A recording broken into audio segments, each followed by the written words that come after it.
Hi everyone, this is Michael Hagedorn of Crataegus Bonsai.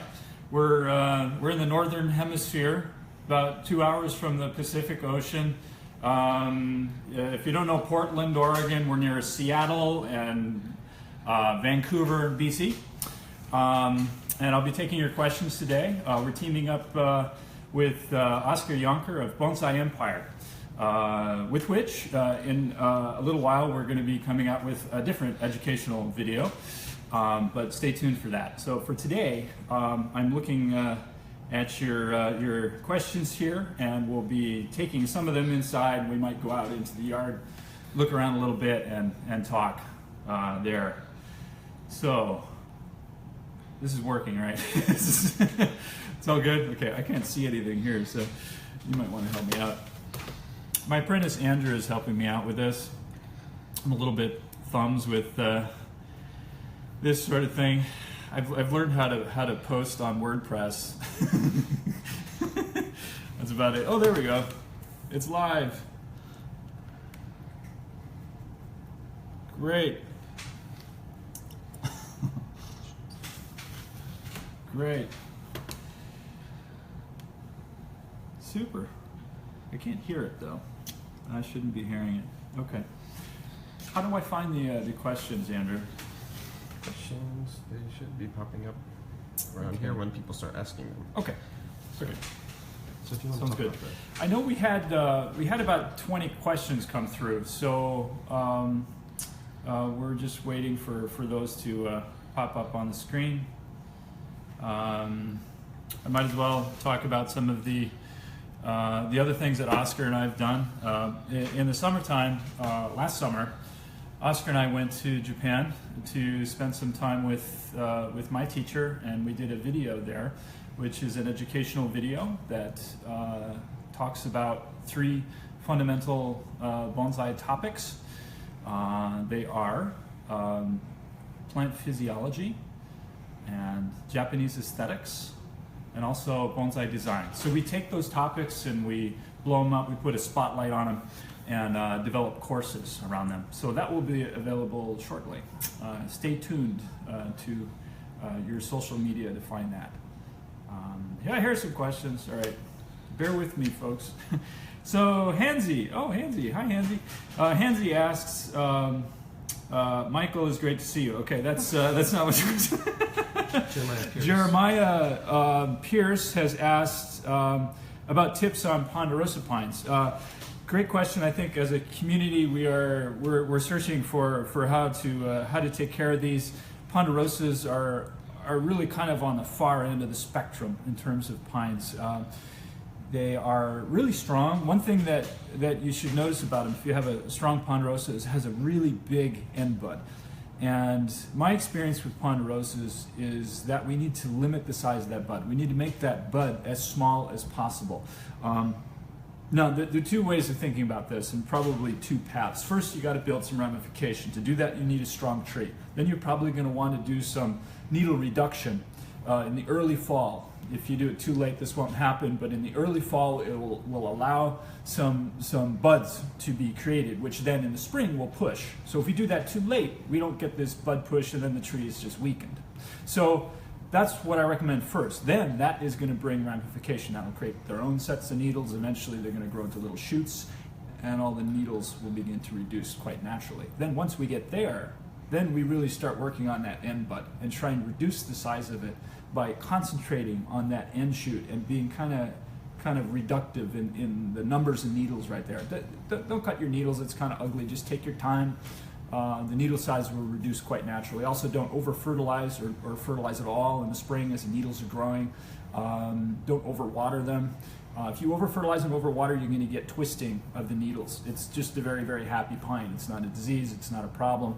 But for any long-needled pine, we want a straight needle that makes the tree look the best. But your care in the spring is going to determine whether you have a straight needle or not. Okay, I'm going to move on to another question here. We have one. Do I read the top or the bottom? Just pick. There's a lot of them. Okay. Hello from Germany. Hello, Klaus. Excuse me if I destroy people's names. Apologies. I have a question. What soil do you use for junipers? From Rafael. I use a typical conifer volcanic mix. So a volcanic mix is any of the mixes of various proportions that are coming out of Japan. So in Japan, they're going to be using 70% akadama, and the rest is some version of drainage, so pumice lava. Here in the West, it seems much wiser to do two things. One is simply to reduce your akadama. It's very expensive. It's hard to get. The other thing is that increasing the amount of gas exchange in there, using pumice in particular, but lava is a wonderful particle as well, gives more powerful root growth. Most of us have fairly undeveloped trees, so that allows us to kind of catch up a little bit. And then after that, we can talk about actual proportions. I use about a third akadama. I don't think it really matters where you live. This is kind of an important point. I don't think it matters too much where you live regarding what proportions you put in the soil. It depends much more on what species of trees you're growing. So I lived in Arizona, I lived in upstate New York, I've lived here in Oregon. They all have very different climates, and I have used a similar soil in all of them. So for conifers, for your juniper, about a third akadama, the rest pumice, maybe a bit of lava for a little bit of minerality. And then for deciduous trees, you might want to, just to widen the question a little bit, you might want to bump up your akadama to about 50 because it holds a bit more water. I'm going to move on. These questions there keep coming. Thank you. How do you create and care for rock plantings? This is a great question. The color of the rock is really important. You could really heat up a lot. You may want to, as far as care goes, you may want to have rock plantings under some shade cloth in the summer. They dry out very fast. I would be a little bit cautious with some of the muck that the Japanese use. It's great stuff. It's really sticky, but included in a lot of sphagnum moss. I would stay away from some of the peat that is often used. Even the Japanese use it. I find it pretty hydrophobic when really dry, which rock plantings can get. So I would use actually long fibered sphagnum moss. This is a bit of a trick from the ceramic world. When I made pots, they included very fine, almost hair-like fiberglass fibers, which hold it together. So don't shred your sphagnum moss, your orchid moss. Keep it really long. That'll also help. It'll help hold it together, and it will also help water penetration and water holding. How do I think I'm going to move on. I know there was another part to that question. I'm getting a lot of questions here, so sorry about that. Pruning boxwood beyond the foliage, from Michael Bender. Thank you. Boxwood is your ideal hedge plant. It can be pruned back to almost nothing. I don't recommend doing that. I think transpiration is a really good thing to keep. So keep some buds, keep some leaves. But you can cut back with a really strong, vigorous tree with a big root system. You can cut back beyond foliage. Then what you can get is rebudding. But be sure your tree is really strong. Often boxwood in a bonsai pot are not strong enough to do that technique. So that's a technique you want to do in your creation phase, not in your maintenance phase. You can defoliate them, however, and leave buds, and they'll flush out again. So you do that around June or so. Again, this is Northern Hemisphere. Sorry, please flip-flop if you're living elsewhere. Jeffrey Robeson asks, what are your thoughts on blue spruce for bonsai? Pros and cons. Blue spruce is really strong. Many of our natives are marvelous for bonsai. They have so much strength, but they do have a longer needle. So I think larger trees are better. They bud really well, especially at the junctions of shoots. Very unusually are you going to get a bud on this year's shoot that isn't at the base or the tip. So in that sense, most of our native, and that goes for almost all of our native junipers, they don't tend to do what azo will do, which is bud along the shoot. So it's a nice tree. Go with a larger tree because they're a little bit coarser. The feeling is just going to be that way. It's really hard to avoid that. Justin Evans says, good day. Do you have any tips for Hinoki cypress pruning? Hinoki cypress, yeah, absolutely. I maintained a number of them in Japan. they can be eventually you're going to get this finger kind of pattern with this cloud on top, and you cut it fairly strongly so that each branch has a couple of shoots growing off of it. You trim it fairly close. Eventually, this looks not unlike needle juniper work. So there's a whole bunch of trees that look like that. Cryptomeria can look like that. Needle juniper can look like that. Hinoki can look like that. So can femina juniper. That whole range of trees is quite similar in the care. You let a shoot grow out, tree builds energy, then you cut it back. With scissors, use scissors. If you're pinching, you're probably not giving the tree enough energy. So a scissors is maybe a better technique. Okay, I'm going to keep moving here. Sorry if I get out of place, and we may have to skip a few of these. I'm sorry. St. Noel asks, how do you start with bonsai? And please show us your garden. I'm sorry, yeah, we haven't walked around yet. We'll do that. Andrew, please make sure I break that we do this. Andrew Robeson, my apprentice, is holding the camera here. How do we start? Gosh, there's so many answers to that question, which is a wonderful thing. And I think this is where we can follow our own personal orientation with bonsai. They're all valuable. You can start with seeds. You can start with cuttings. You can start with something dug up out of your neighbor's hedge.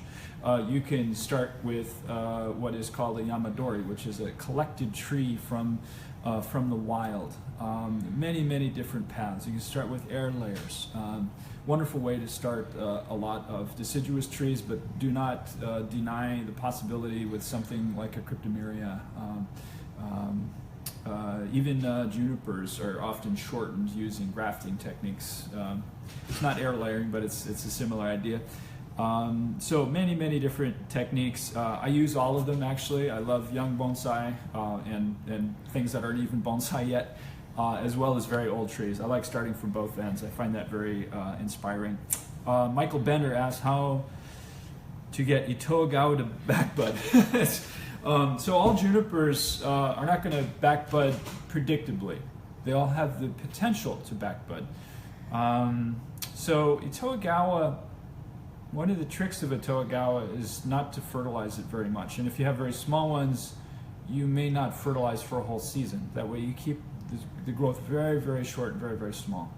Once they get these elongations and whatnot, then they're going to kill off their interiors pretty rapidly. So we want to be a little bit cautious with that. So that I'm going to keep moving here, but don't grow your Itoagawa too hard. That's one plan. Eventually, with all junipers, we do need to cut out bottom longer branches, replace them with top branches that come down. Right? This is how we eventually have to maintain all conifers, not necessarily cutting a whole branch off, but cutting the long extension off the older part of the branch for an interior branch that then becomes the length of your branch, so you can shorten up the profile every 5-10 years, something like that. Jeremiah asks, good info on ponderosa. How about reiterating not to pinch junipers and why not to? There is a blog post that Jeremiah is referring to on my website. Pinching junipers is something I think we all did. I sure did when I started with bonsai. But pinching junipers is something to try to avoid. Really, we're mostly talking here about scale junipers, so Shinpaku and Itoagawa, things like that. Why don't we go outside, Andrew? I want to point at a tree, maybe. Thank you. This is the garden as it looks in the winter. Not everything is up on the benches, but let's wander around. We can look at a couple things.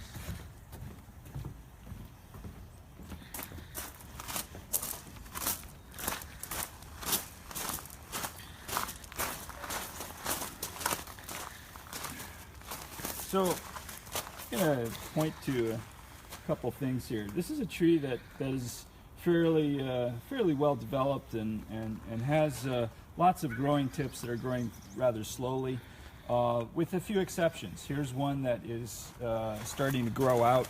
This grew out last fall. So you'll see this all growing season long, all spring, summer. The tree is going to be doing that. You cut your tree 2-3 times maybe.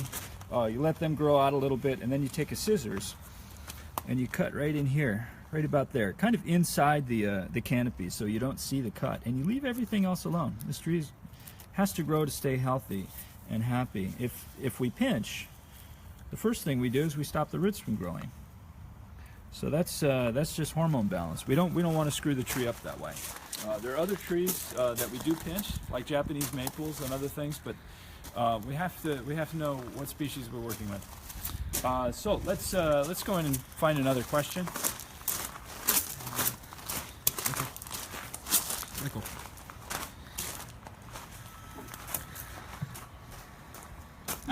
We have a question right here on the phone. Thank you, Andrew. Todd asks, ground layer. Same technique to ground layer a deciduous tree as I do with air layering. Yes, yeah, that's a great question. So, question is, if we're air layering a tree, do we use this technique up high where there is no base, is the same as the technique that we use where there is a base? There is, but the one suggestion I would make is to keep your root zone separate. And there's a couple ways to do this. Probably the best way is simply to get something like a weed barrier or a geodisc, if anybody's familiar with the nursery trade. It's a fabric that allows water to penetrate, but it doesn't allow roots to really get much of a purchase on it. That way you keep your two root zones, the one that you're creating and the old root zone, separate, so that when you get around to cutting your roots off your tree, you can separate it very, very easily. Any other questions on the phone? Andrea asks, I have a lot of spruce. When is the right time to start fertilization? So yeah, we have a spruce over here. Let's walk over here. Spruce is a pretty vigorous plant, really. This is a tree that you don't want to over fertilize in the spring, or you're going to get a really long, vigorous shoot. So for a tree development, there's nothing wrong with fertilizing lightly in the springtime to move it along.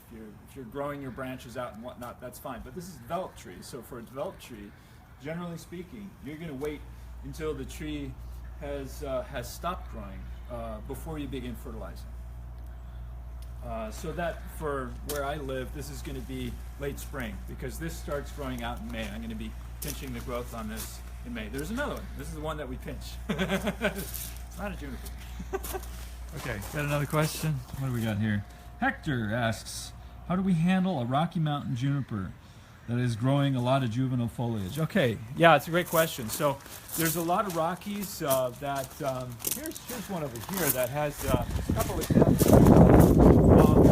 tree here has a growth habit that has a lot of juvenile. So for one thing, this tree has not had a lot of foliage for the last couple years, so it's trying to fill itself out. And when a tree does that, it's going to have more juvenile. So Rocky is always sort of on the edge of being mature and juvenile, or somewhat in between. It's kind of an unusual juniper. I really enjoy playing with it. But this will change over time. Now there's some genetic differences in these trees. Some of them will always be have a little bit more of this spiky character, and others seem to go very rapidly to scale. I want to show you two examples. This one over here is entirely scale, but we've been working on it for quite a while. So it's got enough foliage on it that it's happy. Another 2 points, we're not over fertilizing it. If you over fertilize your tree, you're going to get this juvenile quality, even if you kind of have it in a big pot and you're watering it a lot. Here's another one which has mostly mature on it. There's a few little patches of the juvenile, but it keeps going more and more mature. So this tree, the root zone is getting denser, and we're fertilizing this just really lightly, just to keep it going. This tree reminds me of a Toagawa. It has there's quite a bit of genetic shift. or possibility in the species. Let's find another question. Ryan Mitchell asks, what organic solid fertilizers do you recommend for Japanese maple? Well, any of the ones that you can purchase that are low, such as the Japanese sell. You can try a BioGold is very good. Also the larger cakes are really good. The Tamahi rounds are quite good. Now these are fairly low, and this is what you really want, low in your first three elements. You want to be under 10, so somewhere around 5.55. If you have a fertilizer like that, you're in good shape. I think since we're talking about fertilizing, that's another one that unless you have a tree in the structural phase, in the development phase, wait until the tree has stopped growing to fertilize it. Otherwise, you're going to get big lung extensions, big leaves, and that's going to translate into coarse twigs. Another question. Bonsai Addicted asks, hello from Italy. Hey, hi there. All right. What's your favorite Japanese bonsai artist and why? All right. Oh, golly. There are many great ones. Again, for the most part, these are traditionalists. So there are not too many of the Japanese artists who are, I think, pushing the envelope, but there are a few. Honestly, I think that the strength in Japan is holding true to their traditional roots. Of course, my teacher is one of my favorites. I think he's very gentle with trees, and he supports the direction the tree wants to go. I like that. That's Shinji Suzuki. And then I think that his son is actually doing really very, very beautiful work. He studied under Kimura and now is working again with his father. So that's going to be an interesting marriage there in techniques and approaches. But he has a great sensitivity to his trees. So I like his work quite a bit. And I think there was a video out there that Oscar put out at some point. So you can check that out,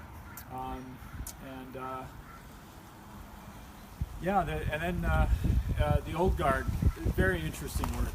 So Suzuki is more of my generation, really. He's only about 5 years older than I am, but the old guard does some very interesting work. I don't want to go too far into that. I think the European folks are doing some very nice work as well. I have a high degree of appreciation for David Benevente's work, and it could go on and on. There's so many names in Europe who are doing very nice work, and a few people in the U.S. that I really enjoy seeing what they're doing as well. So we'll leave that one there. Another question.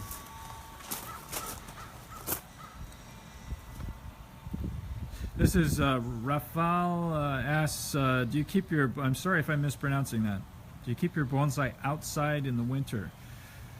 What temperature have you got in the winter in Celsius? Okay, so I'll take a guess as far as Celsius, I'm sorry. But we do keep them outside in the winter. We have a pretty mild winter for the most part here in Portland, Oregon, so we're still in February. We may have an inch or two of snow left, but very light freezes probably in our future. So here I keep the trees on the ground in the winter. The heat from the earth gives the tree about a 7 to 8 degree advantage in the root zone. It's the root zone that you want to worry about. It's not the top of the tree. The top of the tree has a very different hardiness. Roots are much more tender. When we get a real cold snap, then they'll be maybe in the studio or the greenhouse or garage. We'll really try and protect them a bit more. And that's only a couple things I'm worried about. The trees from the mountains, many of the Japanese trees are really, really tough. But in terms of temperature, so the temperature in Fahrenheit, maybe I could just have you translate that if it's not all right. The temperature I'm worried about when the trees are a bit active is 27. Sometimes we get really strange cold snaps before winter is even here. So this is the fall. If it gets below 27, 25, I get a little bit worried and I protect things. As the winter progresses, your tree becomes more and more winter hardy, and I get less and less worried, and they can go pretty low. So sometimes we can get down to 10 degrees Fahrenheit here. And most of the trees I work with are temperate trees, they're mountain trees, and I just keep them on the ground and they're fine. Some of the other trees I will protect more, like black pine, trident, maple. And then once the spring warms up, we can have the same problem with worrying about temperature. And once again, just like the fall, if it starts getting below 27, I start worrying again. This is for a tree that's showing some signs of activity. Let's find another question. Thank you for all of these questions. These are great. They just keep coming. Denham asks, with which plant can I start as a beginner? That's a great question. I really recommend juniper. That's a great one to begin with. Also, Japanese maple is a really good one to begin with. If you're interested in sort of subtropical things, a boxwood is a great place to begin. These are really, really tough plants. Pines are a little bit trickier, but you know, I'm very impressed sometimes with the people who have one bonsai for 25 years. You know, they got it as a housewarming gift or something like that, and 25 years later they bring it by my studio, and I'm just amazed. You know, they only have one tree. I think really to answer your question more clearly is those are the ones I would recommend for those who don't have access to a teacher that you can work with privately or in a class. If you have that with somebody that you appreciate, then the varieties of trees that I recommend definitely widens. Let's try another question. Marcel asks, what's your view on when to repot mugo pines? Almost all pines will show root growth before they show top growth. So if you're waiting for a candle to extend, it's a little too late. I would say that almost all your pines are going to show some root growth, with the exception of black pine. Black pine shows root growth very, very early. And for me, this is in like early March. A bit later in the year, you can start repotting your mountain pines, of which mugo is one. So I would be repotting mugos early mid-March, something like that. But that will vary from year to year.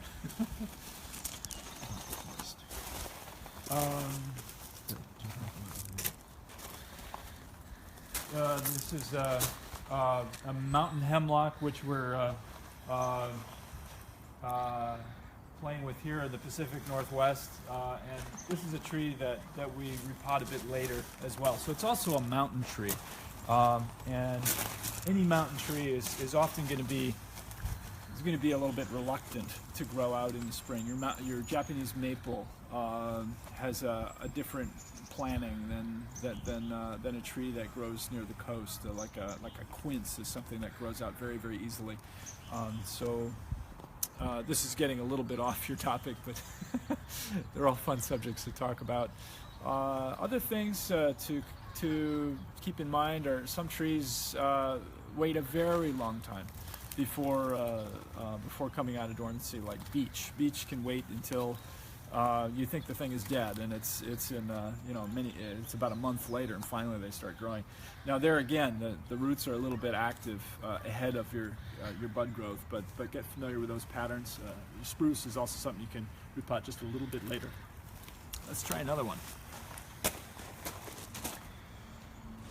Joe asks, how do you view the current move towards deadwood? Deadwood with a tree or tree with deadwood? The emphasis on deadwood seems to take over sometimes. Yeah, and this is a worldwide phenomenon. This is certainly not something that is only in one place. The Japanese love deadwood. They do a lot of grafting there to make use of all their best deadwood. And we do here in the States. Europe has found some wonderful trees. I think it's a hard question to really answer. I think deadwood is very attractive to many people. It's certainly something along the lines of a found object. It gives you some incredible bones to work with. It's exciting for those of us who want to be very creative in terms of how to find balance with the dead wood. It's in many ways it's challenging technically to do this work, but in many ways it takes a different kind of challenge really to start something from almost nothing, and this is the challenge I offer you for those of you who are interested in growing things from air layers and whatnot, and working with deciduous trees, or even conifers that don't have deadwood. You know, your black pine rarely has deadwood for good reason. It rots very easily. One of the reasons we see so much deadwood junipers is because it doesn't rot very fast, so it's there for a very, very long time.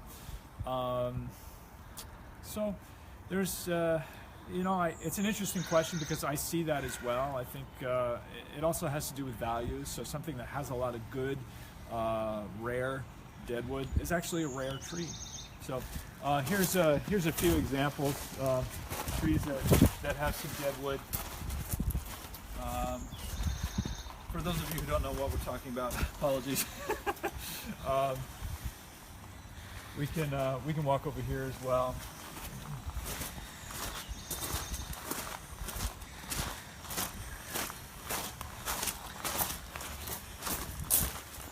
This tree was collected by one of our local collectors, Randy Knight, quite a few years ago now. And this is a part of the tree that was previously alive and killed off by borers. You can see the holes in the wood. That borer might have been alive 50 years ago or longer. This is a very old tree. This is probably in advance of 500 years or so. So deadwood from Yamadori allows us to start with a very, very old tree. There's certainly a lot of allure to that. Because they're rare, they are often fairly expensive. But then, I really appreciate trees that don't have deadwood as well. I try to do a bit of everything because they're all kind of exciting, really. Let's find another question. Jeffrey asks, please share your thoughts on the importance of the bonsai yard and kusumono in relation to the bonsai that you grow. Yeah, that's a good one. This is not a good day to show you my thoughts on that, but I think it's a wonderful sort of last adventure in bonsai to make the spaces that we create in our backyards or wherever we are having our bonsai into something that's thoughtful and that we can appreciate every day. So over here,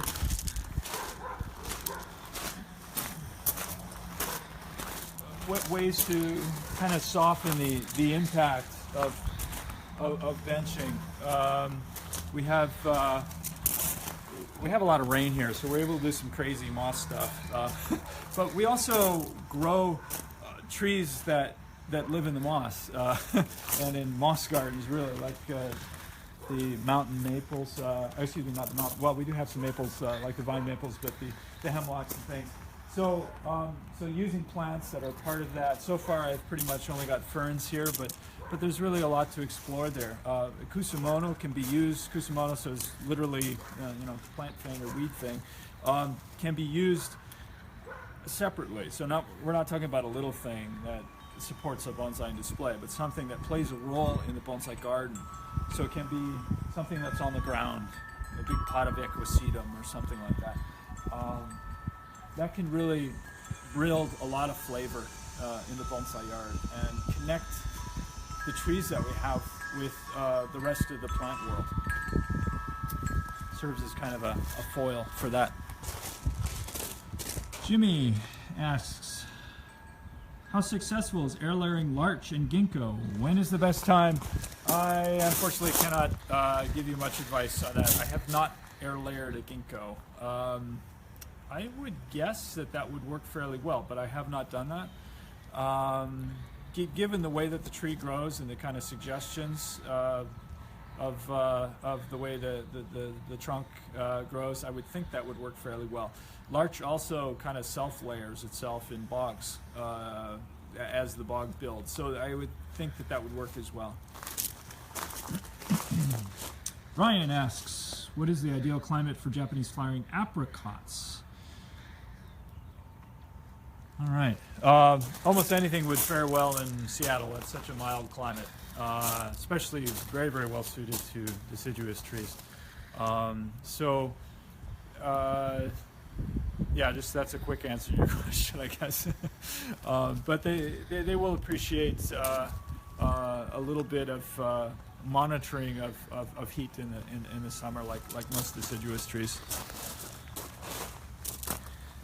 Bonsai Addicted asks, is there a tree that you would absolutely love to grow, but it's not really appropriate for your climate? Wow.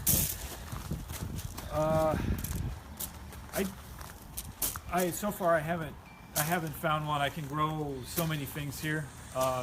Just about the only thing we can't grow here really is citrus without a lot of extra care. I think the pemphis kind of stuff is really interesting. That might be one. I wouldn't mind growing that, but I'm not willing to put up a warm greenhouse or anything of that nature.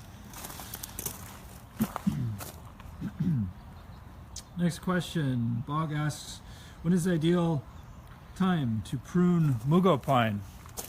That's a great question. So your mountain pines are going to react best to pruning in the late summer, early fall. That way they can respond to that work and set themselves up for growth in the spring. So they can grow buds and whatnot. That would grow out in the spring. So for my climate, this is sometime in September, perhaps, or at the latest early October.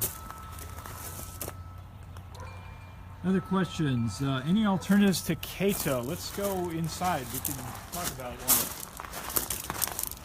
So Cato is your muck that the Japanese use when they're creating rock plantings or for walls around slab plantings. This was our adventure yesterday.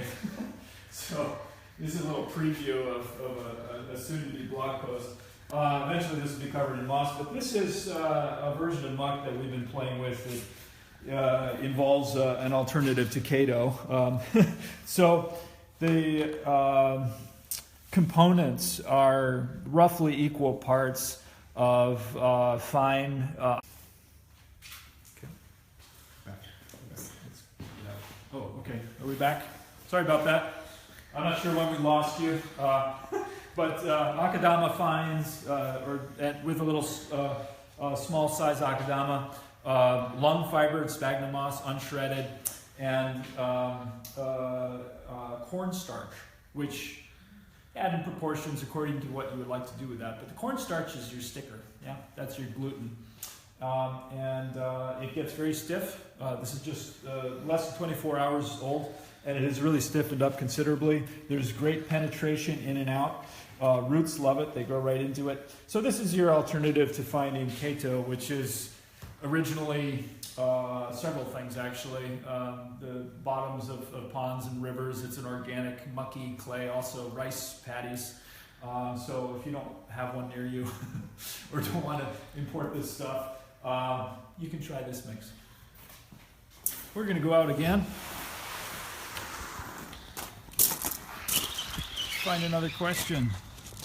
Renee asks, what is the recommended pH soil for Japanese maple? What mix do you recommend for them? I have alkaline water, and can I neutralize it with acidic soil? That's a good question. All these questions are great. These are a lot of fun. So let's talk inside here. It's a little quieter. Japanese maple, like any maple, is going to appreciate a bit of acidity.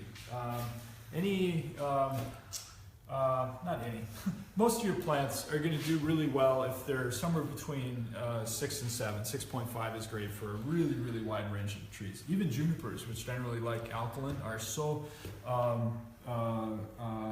easygoing that they do well then down there. But Japanese maple won't do well with alkalinity, as you are surmising. So it's probably not going to work over time if you have an acidic soil and you water with alkaline water, it's probably going to shift toward alkaline. So I definitely would add some acid to it. There are various injection methods you can get for that. I also have a blog post on that if you would like to look that up. But as a benchmark, I would recommend around 6.5 for your Japanese maple.